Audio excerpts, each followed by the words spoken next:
everybody, welcome back. Today I'm going to go over a recent purchase. I just got a Kindle Fire 10 and I'm just going to kind of review it a little bit and say what I think about it.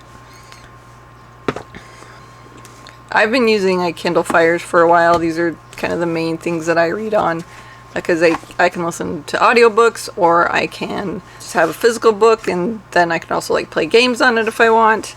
And apparently I can watch movies on it, although I've never done that, so I don't know that I'm utilizing it fully.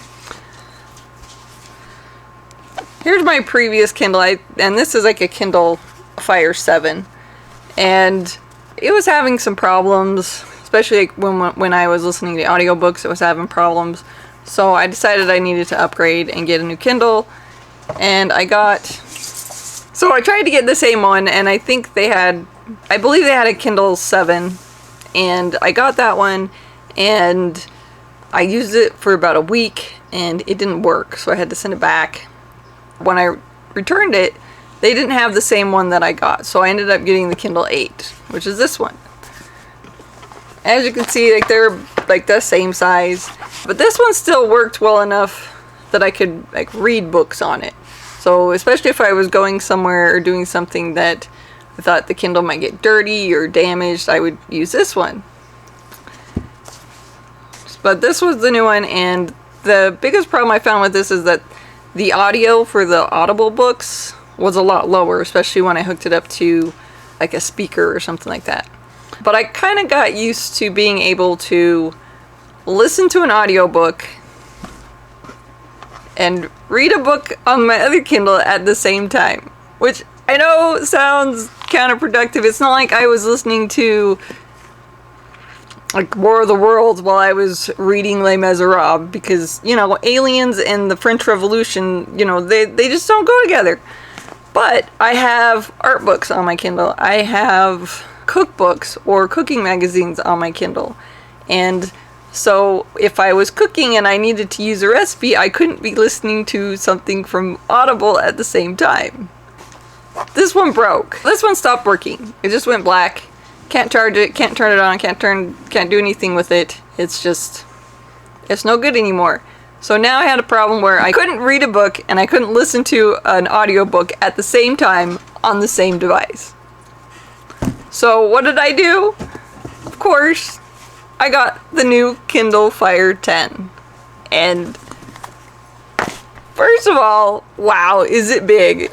It's so much bigger than this little teeny Kindle. I didn't even check the size when I purchased it. All I saw is that it was on sale and that it was the one that had the 64 gigabytes instead of the other one was 24. So this one was cheaper than the smaller memory one. So I got this one. And just so you have an idea of the size, this is my kid's iPad, and they're the same size.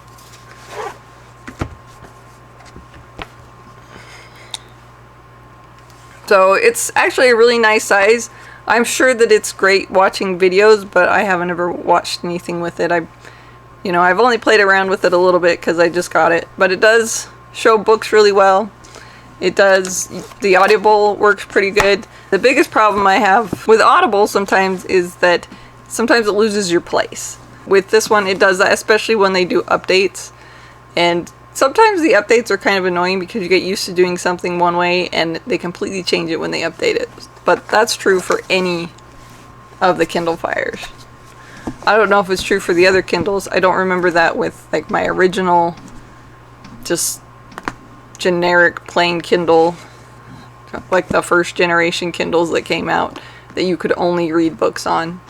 But it does have a lot of nice features. I guess it says it's high definition. I do have a memory card in it that I took from the one that doesn't work anymore.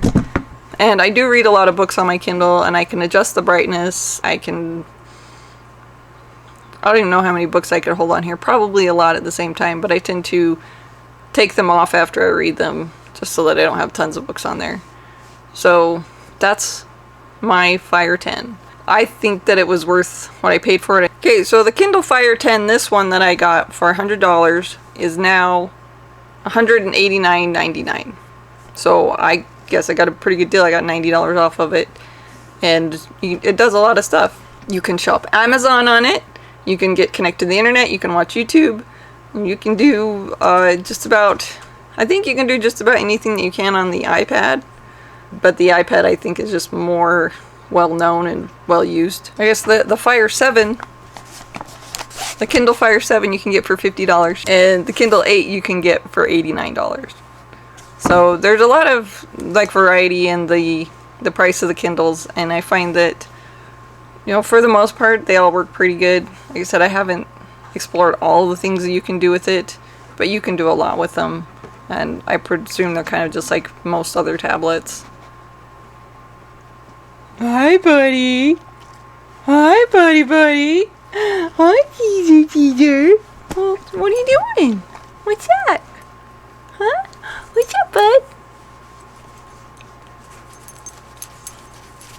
Good boy. Good boy. Yeah. Good boy. Okay, go on. Lay down.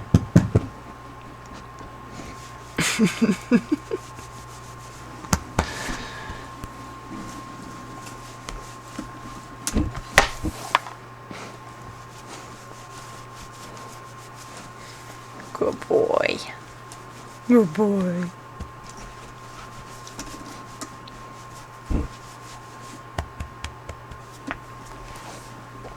Okay, so those are kind of my basic thoughts on the Kindle Fire. I enjoy them. I know that probably for eye strain they're not the best ones to use, and you should use like the Paperweights or the other one, the Oasis I think is the other one. But I really like the Fires. So I would say if you want one and it's within your budget, it's certainly worth it. And they do go on sale all the time. It's not like it just was a one-time thing. I think around Black Friday and Cyber Monday they go on sale, and then Amazon Day they typically go on sale. So it's not that hard to find them on sale. So, alright. So that's what I think of the Kindle Fire 10 so far, and why I have to have two Kindles, so I can read something and listen to something else at the same time. Alright, so thanks everyone for watching. If you like this video, please like and subscribe. I post new videos on Tuesdays and Thursdays.